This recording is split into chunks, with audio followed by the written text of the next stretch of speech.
లంకా నగరం యొక్క రాత్రి వెలుగుల్లో హనుమంతుడు ప్రవేశించాడు.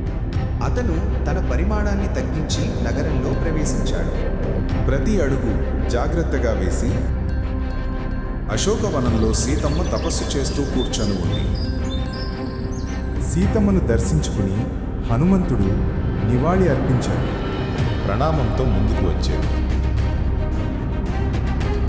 ఈ రాముని ఉంగరం. రాముడు త్వరలో వచ్చి మిమ్మల్ని రక్షిస్తాడు. ఆశను కనబర్చిన ముఖం. సీతమ్మ మనసులో భయం కలిగింది. రాక్షసులు దూరం నుండి గమనించారు. భయపడకండి దేని. హనుమంతుడు మహాత్ముని రూపంలో మారాడు. రాక్షసులు అతనిపై దాడి చేశారు. అతడు రాక్షసులను నిలువరించాడు.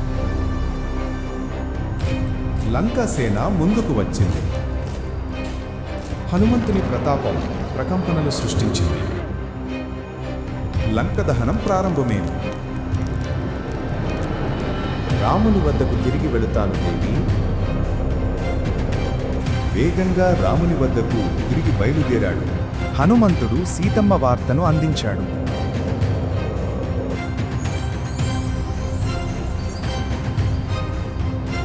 రాముని హృదయం ఆనందంతో నిండిపోయింది. నీవు మహానుభావుడవు హనుమంత.